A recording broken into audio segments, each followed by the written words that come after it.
வாழ்க வையகம், வாழ்க வையகம், வாழ்க வளமுடன். குரு வாழ்க, குருவே துணை.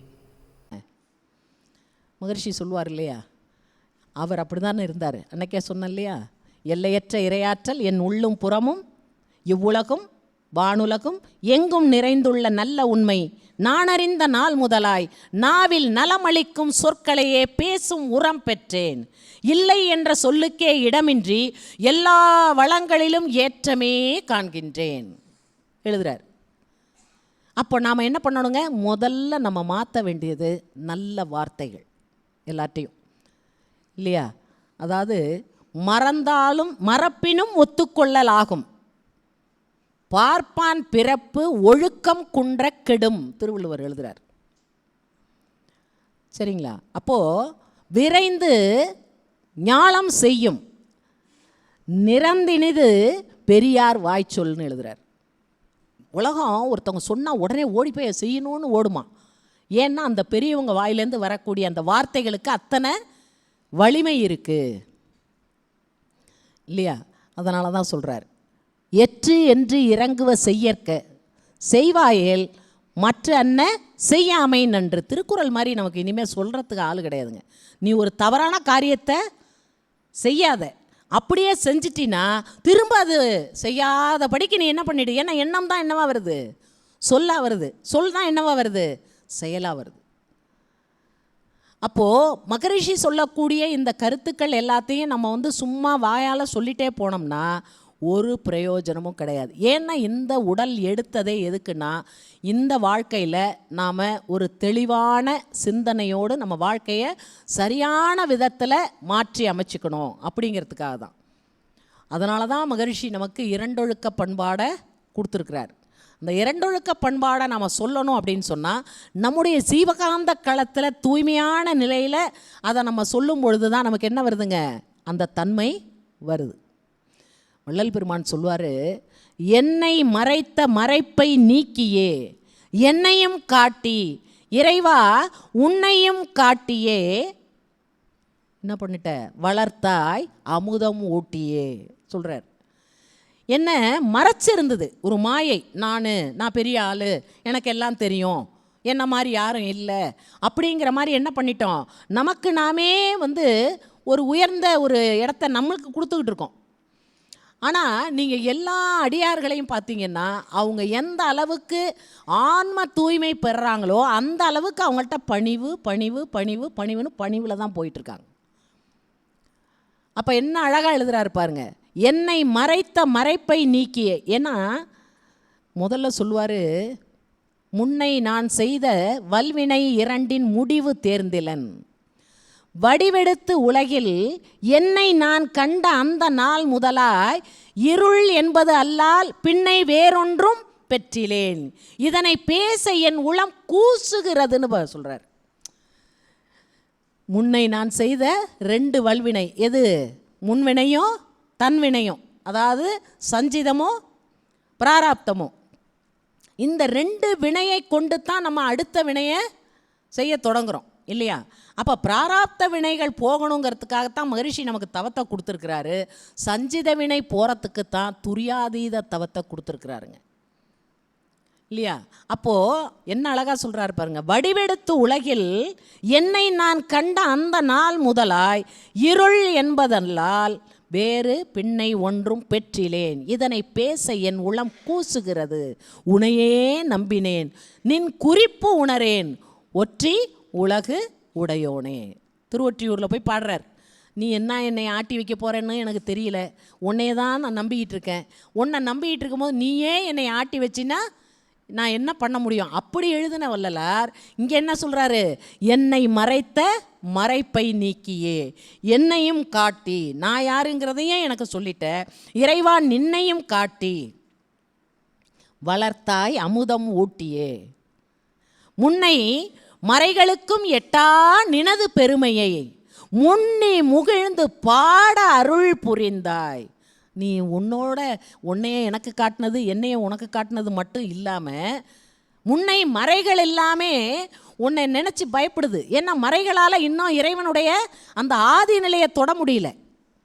பஞ்சபூத தோற்றங்கள் அது வந்ததுக்கு ஒரு பெரிய பேராற்றல், அதுதான் அனைத்துமாக மலர்ந்திருக்கிறதுன்ற ஒரு விளக்கங்களை அந்த வேதங்கள் சொல்லி இருந்தாலும், அதனால தான் நான் எழுதுகிறாரு, வேதத்தை நான் படித்ததில்லை, வேதத்தின் உட்பொருளாய் நானே உள்ளேன், வாதத்தில் நான் கலந்து கொள்வதில்லை, வாதிப்போர் கருத்தாய் நானே உள்ளேன், பேதித்த அண்டங்கள் அனைத்திற்கும் பிறப்பிடமாய் கருப்பொருளாய் என்னை கண்டேன், சோதிப்போர் என்றுமே என்னை காணார், சுயநிலையில் அகத்துணர அவர் நான் ஒன்றேன்னு எழுதுகிறார்.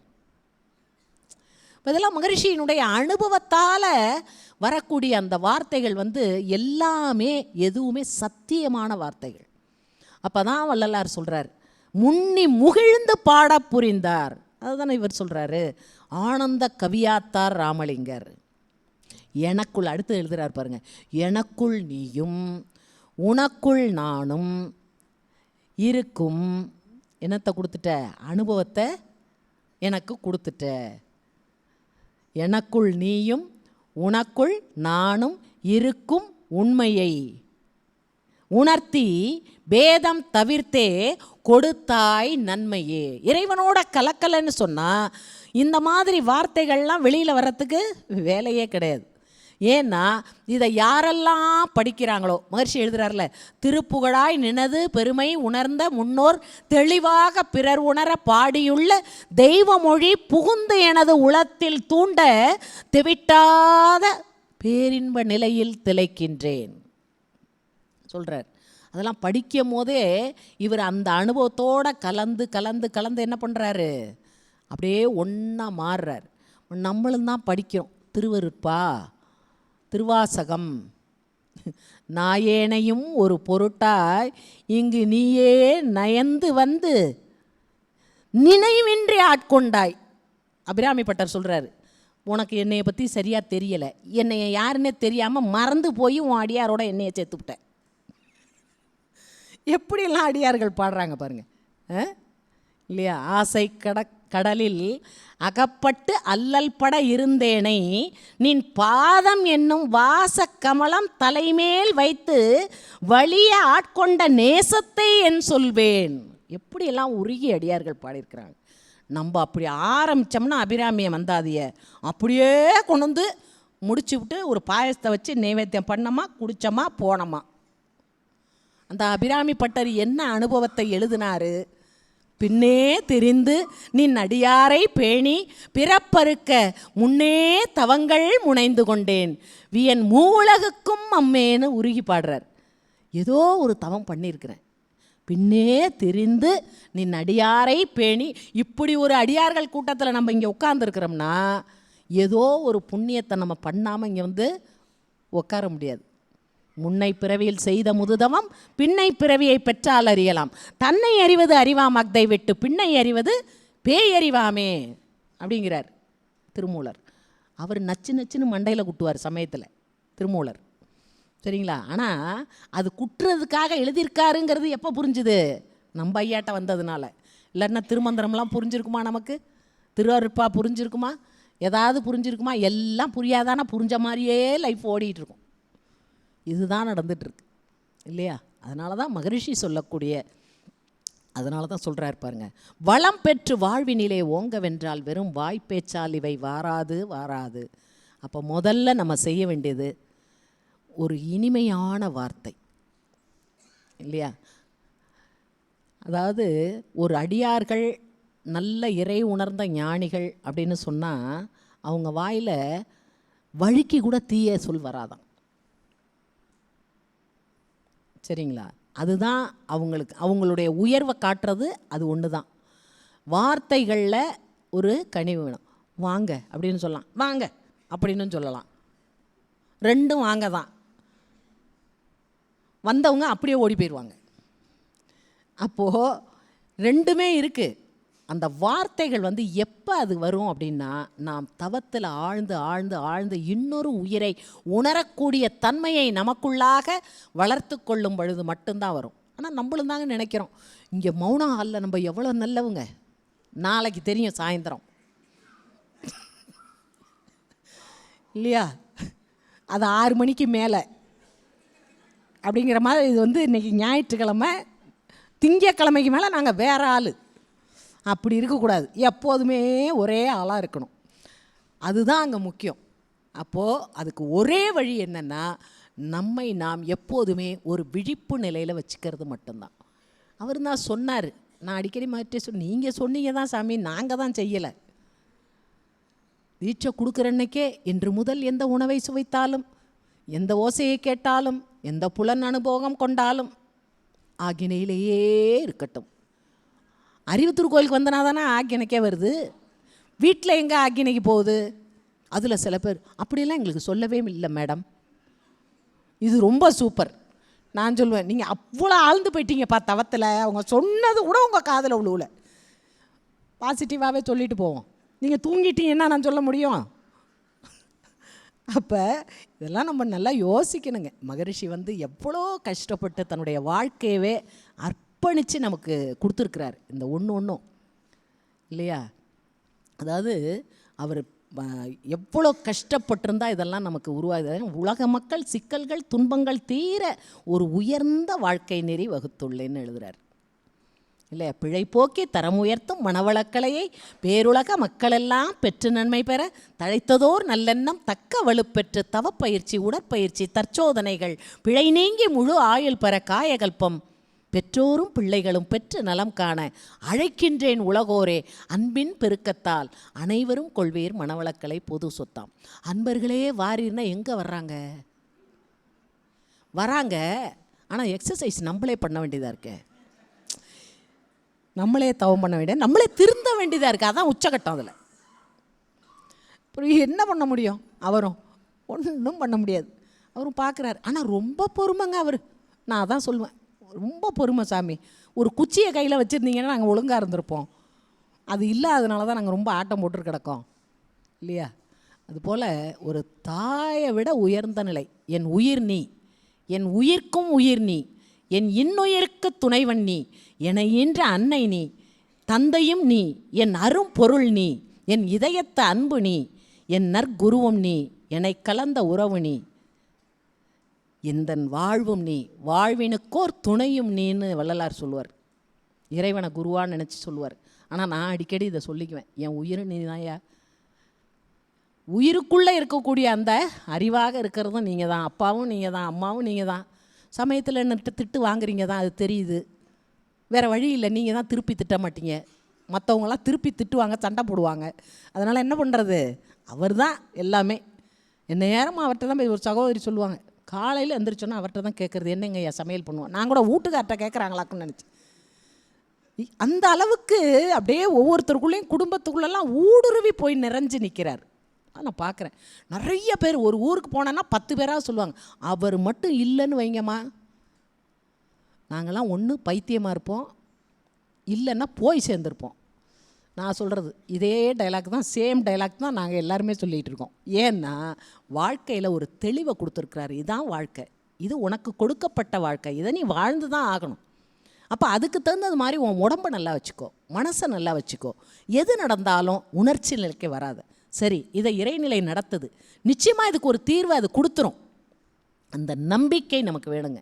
உண்மையிலே சொல்கிறேங்க, கவலை அப்படிங்கிறத நிஜமாகவே சொல்கிறேன், தூக்கி போட்டுருணுங்க. அதை தான் சொல்லுவேன் நான் எல்லாருக்கும். கவலையே படாதீங்க, கவலையை கவலைப்பட வைங்கம்பார் மகரிஷி. இதே நான் இவனை ஒன்றுமே பண்ண முடியல அப்படின்னு கவலைப்படணும்.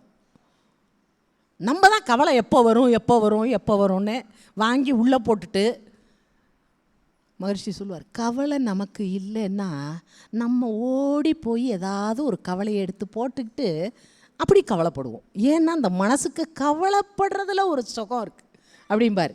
நாங்கள்லாம் நொந்து போய் உட்காந்துருப்போம். இது மாதிரி வாழ்க்கையில், ஒரு அன்றாட வாழ்க்கையில் மனித உணர்வுகள் என்ன, மனிதனுடைய வாழ்க்கை என்ன, அவன் குடும்பத்தை எப்படி ஃபேஸ் பண்ணுறது, எல்லாத்தையும் ஒரு தத்துவ விளக்கமாக இனி மகரிஷியை தவிர அந்த உலகத்தில் யாராலையும் கொடுக்க முடியாது. அதனால் நம்ம கொடுத்தது அவர் பெரிய விஷயம் இல்லை. அவரை கும்பிடுறதையும் அவர் தான் இல்லைன்னு சொல்கிறதுனாலையோ அவர் சந்தோஷப்பட போடுறதில்ல. நம்ம எக்ஸசைஸ் பண்ணோம்னா சந்தோஷப்படுவார், நம்ம காயகல்ப பயிற்சி பண்ணோம்னா இன்னும் சந்தோஷப்படுவார், நம்ம தத்துவ விளக்கத்தை கொஞ்சம் உட்காந்து யோசித்தோம்னா இன்னும் சந்தோஷப்படுவார், மௌனத்தில் இருந்தோம்னா ஆனந்தப்பட்டுருவார், நம்ம பக்கத்துலேயே இருப்பார். இதெல்லாம் பண்ணலைன்னா எஸ்கேப் ஆகி ஓடி போயிடுவார். இதை தான் நம்ம இப்போ டிசைட் பண்ணணும். நம்ம கூட அவர் இருக்கணுமா, நமக்கு உள்ளேயும் புறத்துலையும் அவர் இருக்கணுமா? நீங்கள் எங்கே போனாலும் நீங்கள் அவரை துணையாக எடுத்துகிட்டு நீங்கள் போனீங்கன்னா உங்களுக்கு வரக்கூடிய எல்லா விதமான நன்மைகளும் ஈஸியாக நமக்கு கிடைக்கும். நான் அப்படி தான் சொல்லுவேன். சில நேரம் ஏறி உட்காருவேன் ஸ்ரீரங்கம் டவுன் பஸ்ஸில்.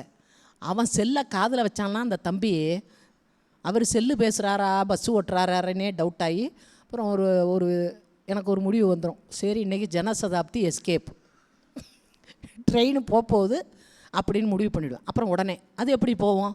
இந்த பையன் இப்போ செல்லை கட் பண்ணுறாரு, நம்மளை கொண்டே கரெக்டாக விட்றாரு. இப்போ இதெல்லாம் நான் என்னோடய லைஃப்பில் நான் உண்மையிலே சொல்கிறேன். அப்போ மகரிஷி பார்த்திங்கன்னா அழகாக நம்மளை கொண்டு போய் அழகாக நிறுத்தி நம்மளை எல்லா இடத்துலையும் எல்லோரும் என்ன கேட்பாங்க, எப்படிம்மா இப்படி தனியாக சுற்றுறீங்கன்னு. யார் தனியாக சுற்றுறா? அவரில் என்னையை இழுத்துக்கிட்டு சுற்றிக்கிட்டு இருக்காரு. என்னால் சுற்ற முடியுமா? இன்றைக்கி சேலத்தில் இருக்கிறேன், நாளைக்கு கன்னியாகுமரிக்கு போகிறேன், நாளான்னைக்கு பார்த்தாக்கா அங்கே நாகப்பட்டினத்துக்கு போகிறேன், எந்த ஊரில் இருக்கேன்னு எனக்கு தெரிய மாட்டேங்குது. எனக்கே டவுட்டாக இருக்குது. அப்பப்போ கேள்வி, நீயா இது மாதிரிலாம் ஓடிட்டுருக்க? நான் ஓடலை, என்னை ஓட வச்சுக்கிட்டு இருக்கார். அதனால் மூச்சு இருக்கிற வரைக்கும் ஒன்றே ஒன்று அவர்கிட்ட சொல்கிறது, பாருங்கய்யா பார்த்துக்க முடிகிற வரைக்கும் பார்த்துக்கணும், இல்லைன்னா டிக்கெட்டை கேன்சல் பண்ணி டக்குன்னு உங்களோட சேர்த்துடணும். தினமும் அதை தான் மிரட்டுவேன் அவர்கிட்ட. பார்த்துங்க சாமி, ஒழுங்காக பார்த்துங்க. அவர் சொல்லுவார், ஒன்றுக்கிட்ட நான் மாட்டிக்கிட்டு படுற அவஸ்தைக்கே அளவே இல்லை அப்படிம்பார். நாங்கள் 2 பேரும் நல்லா பேசிக்கிட்டு இருப்போம். சரிங்களா? அது மாதிரி அது ஒரு ஆனந்தங்க. உண்மையிலே சொல்கிறேன், அவர் சூக்குமமாக நமக்குள்ளே இருக்கிறாருங்கிறத பல இடங்களில் நம்மளால் உணர முடியுது. அது யாரெல்லாம் குருவை இறுக்கி பிடிக்கிறாங்களோ அவங்களுக்கெல்லாம் அந்த உணர்வை கண்டிப்பாக அவர் கொடுப்பார் இல்லையா? அதனால் நம்ம எல்லாருக்கும் வழி நடத்துறதுக்கு ஒரு உன்னதமான குரு வந்திருக்கிறாரு. அவர் கிடைச்சது நமக்கு பெரிய பாக்கியம். அதை சரியாக பயன்படுத்தி நம்ம வாழ்க்கையை வளமாக மாற்றிக்கிறது யார் கையில் இருக்குன்னா நம்ம கையில் தான் இருக்குது.